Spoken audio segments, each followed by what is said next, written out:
19 de octubre del 2020. Pregunta: ¿no estaremos obligados a entregarnos completamente al azar? Respuesta: la gran dificultad que encontramos en la designación de las cualidades psíquicas no debe obligarnos a trabajar en la oscuridad. Las leyes de la herencia nos pueden ayudar.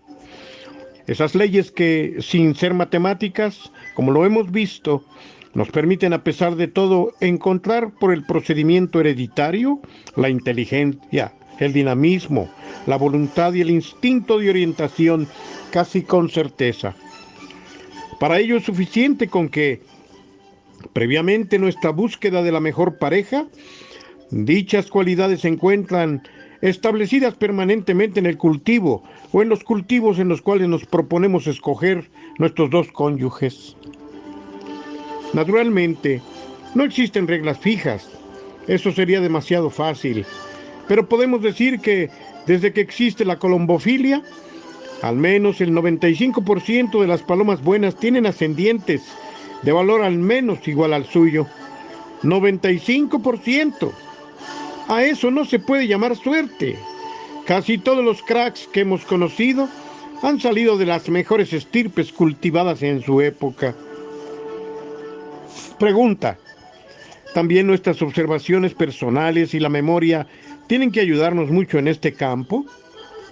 Respuesta: suplementariamente a todo lo que la herencia nos aporta, podremos contar con nuestras observaciones personales y con todas las notas que hayamos tomado, tanto en lo que se refiere al comportamiento de nuestras palomas en el palomar, en el entrenamiento y en los concursos, como en lo que se refiere a su aptitud para legar sus propias cualidades a sus descendientes.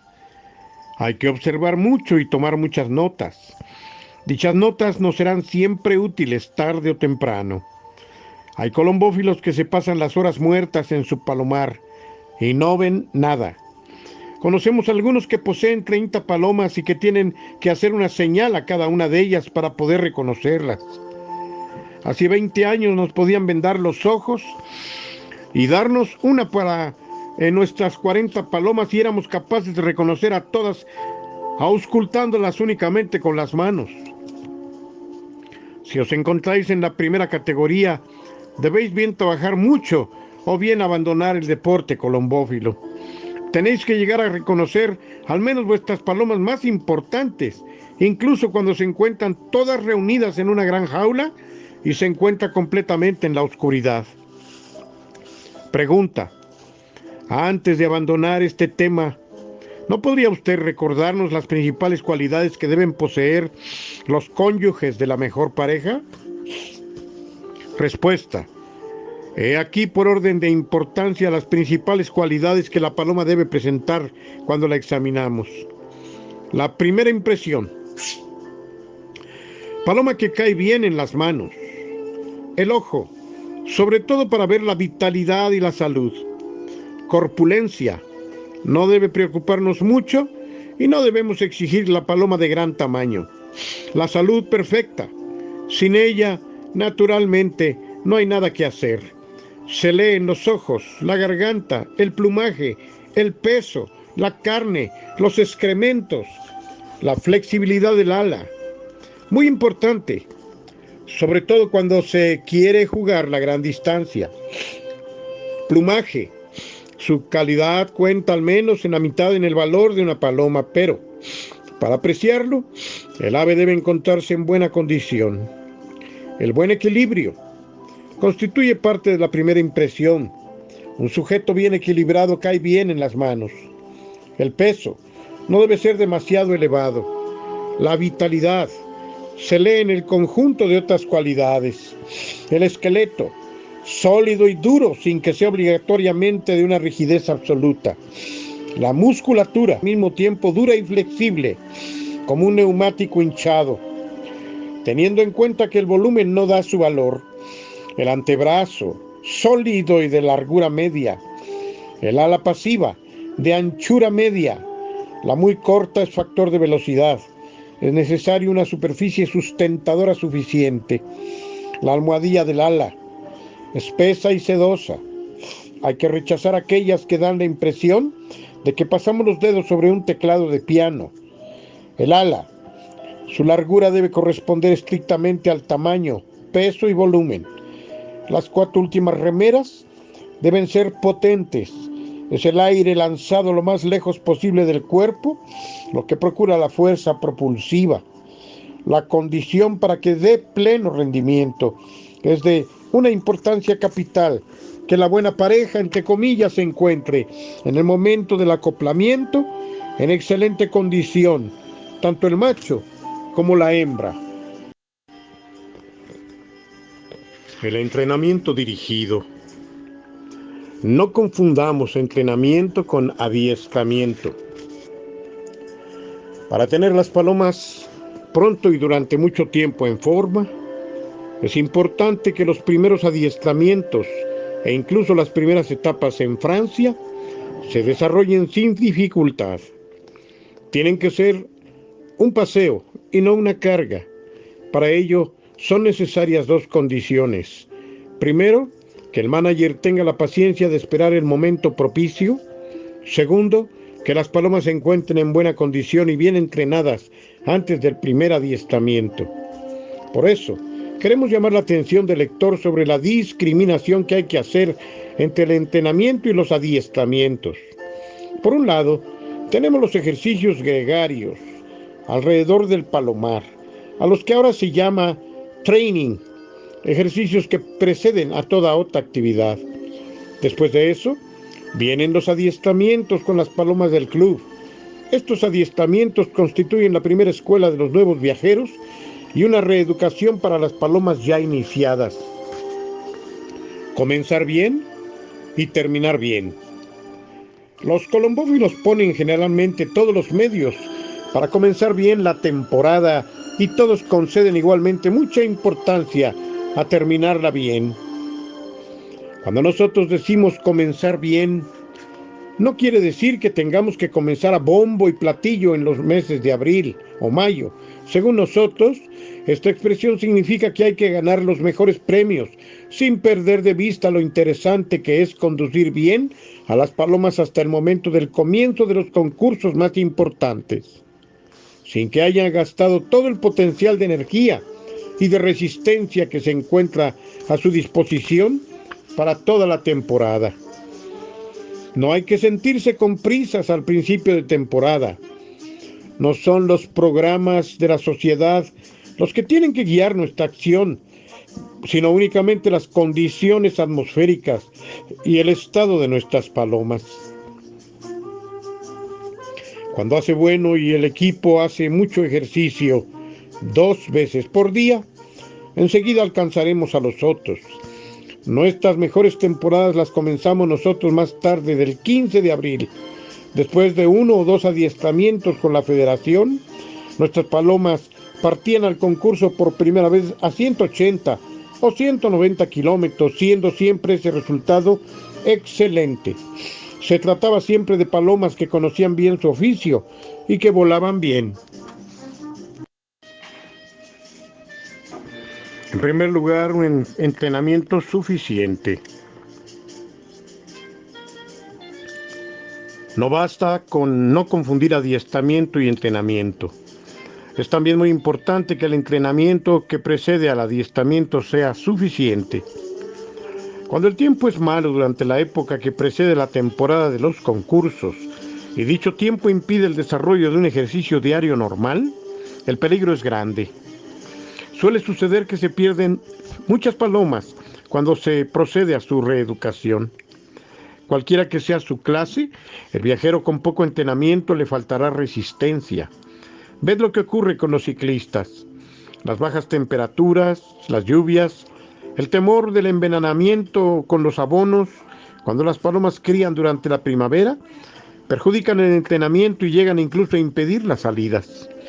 Para descartar los riesgos, es necesario que dichas palomas hayan volado regularmente mañana y tarde, durante al menos 15 días antes de someterlas a los adiestramientos de la sociedad. Los que creen que la clase o la inteligencia pueden suplir el entrenamiento, se equivocan completamente. Los cracks de fútbol, de boxeo, de ciclismo, no olvidan esta necesidad y todos intensifican su preparación en vísperas de una competición importante. Los colombófilos tienen que tener esto muy en cuenta, ya que una primera etapa prevista para 25 o 30 kilómetros puede, si la paloma ha tomado un mal camino, transformarse en una carrera que va a durar 10 o 20 veces más tiempo que lo previsto. Es entonces cuando la falta de entrenamiento puede tener consecuencias muy desagradables. El entrenamiento bien llevado favorece la forma. Ya se trate de entrenamiento dirigido o de vuelos libres, podemos decir que el entrenamiento bien llevado trae la buena condición general y la forma perfecta. A la paloma le gusta volar. Cuanto más vuela, menos se cansa. Los corredores del Tour de Francia no sienten los criterios que suceden día tras día después de esa larga y dura competición. Es lo contrario de lo que sucede a las palomas que comienzan cortas de entrenamiento. A nada que se separen de la buena dirección y que se alarguen sensiblemente su itinerario, llegan al palomar rendidas. Aquí no hay que echar la culpa a sus cualidades, sino a la condición de las palomas que se encuentra retrasada. Excepto cuando las condiciones del tiempo son muy excepcionales, no hay que privar nunca a la paloma del ejercicio, excepto cuando haya niebla o lluvia, mucho, o cuando está nevando. Nuestras palomas de todas maneras volaban todos los días en invierno. Cuando tenían pichones recién nacidos en el nido, volaban solamente una vez por la tarde, después de haber comido y antes de haber alimentado a sus pichones, de tal manera que nunca teníamos problemas cuando llegaba el momento de los entrenamientos y de los concursos. Hay que esperar el momento propicio para aumentar el ejército. Un punto importante, volvemos a repetir, es no privar a las palomas bajo el mismo pretexto de los vuelos durante el periodo de invierno. Desacopladas o no, nuestras palomas no volaban nunca menos de 20 minutos sin parar. Cuando las cosas suceden así, se puede decir que todo va bien. Las palomas que hayan volado regularmente poco más o menos todos los días del invierno y después del acoplamiento, serán muy fáciles de poner en buena condición para el juego. Su peso será casi normal y apenas habrán cogido grasa. Entonces no habrá que tener miedo y nos bastará con aumentar insensiblemente el tiempo del entrenamiento, tal como lo indicamos a continuación. Primero, si hay cría antes de los concursos, las palomas vuelan durante la incubación hasta el nacimiento de los pichones. Vuelven a comenzar de nuevo después de la segunda puesta y hasta la puesta en viudez. Segundo, si no hay cría, sino 2 incubaciones sucesivas en falso, las palomas vuelan cada vez a partir de una incubación de 2 o 3 días. Después de haberles retirado los primeros huevos, volarán todas juntas, machos y hembras, hasta 2 o 3 días antes de la puesta del segundo huevo. Cuando están incubando, nos arreglaremos para que solo salgan los machos. Hace poco nos encontrábamos en casa de nuestro amigo Mark Rusens, al que consideramos como uno de los mejores colombicultores de nuestra época. Después de haber examinado una veintena de sus futuros viajeros, un equipo formidable, nos enseñó sin decir nada un stickleball puro, magnífico macho negro con alas blancas que acababa de comprar en la venta La Trow por una cantidad importante de dinero. Era una paloma potente y que poseía todas las cualidades, excepto músculos duros y un ala bastante rígida. Por eso nosotros le dimos como distancia máxima de rendimiento 600 kilómetros. Después de haber hecho ese diagnóstico, supimos que esa joven y soberbia paloma llevaba mucho tiempo en la pajarera y que probablemente no había volado nunca. Los 2 únicos defectos que le habíamos encontrado se debían pues a la falta de ejercicio. Todos los atletas tienen necesidad de entrenamiento. Es la palabra inglesa training, entre comillas, la que empleamos corrientemente hoy día para designar el entrenamiento previo a la competición. Cualquiera que sea la disciplina deportiva practicada, ningún atleta puede prescindir del entrenamiento, a priori, cuando se trata de un deporte que exige la aportación total de las fuerzas físicas. El triunfo supone la presencia simultánea de tres factores absolutamente obligatorios: la clase, el entrenamiento, la alimentación. El haber colocado la alimentación en último lugar no quiere decir que tenga menos importancia. Creemos que hoy día es esa la condición más fácil de conseguir. En cuanto a la clase, o existe o no existe en vísperas de los concursos, y ya no es el momento de hablar de ella. Es pues al entrenamiento, su finalidad y sus consecuencias, al que vamos a dedicar estas líneas a las cuales rogamos al lector preste su mayor atención. Nuestra paloma más que todos los demás. Pocos atletas necesitan tanto entrenamiento como nuestra paloma mensajera. Es un animal que para volar a pleno rendimiento tiene que gastar mucha energía. Por un peso total de 500 gramos, hay en la paloma aproximadamente 450 gramos de músculos. Para trabajar con plena eficacia, esa importante masa muscular debe encontrarse perfectamente desarrollada, flexibilizada y aireada. En las palomas sedentarias los pectorales se parecen a un paquete de carne y en las palomas viajeras bien entrenadas se parecen a un neumático hinchado. Gracias al ejercicio, las bolsas de aire tanto de los músculos como de los huesos huecos se llenan de aire. Esto es más importante para que la oxigenación sea suficiente. Entonces la paloma parece más gorda que de costumbre sin ser muy más pesada.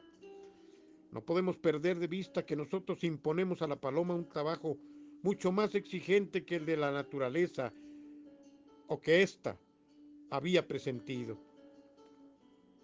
Cuando jugamos las palomas casi todos los domingos, en distancias de 250 a 500 kilómetros, o cuando les obligamos a volar a pleno rendimiento desde el amanecer hasta el crepúsculo, y a veces también al día siguiente, les imponemos una tarea mucho más dura que la que les había destinado la naturaleza.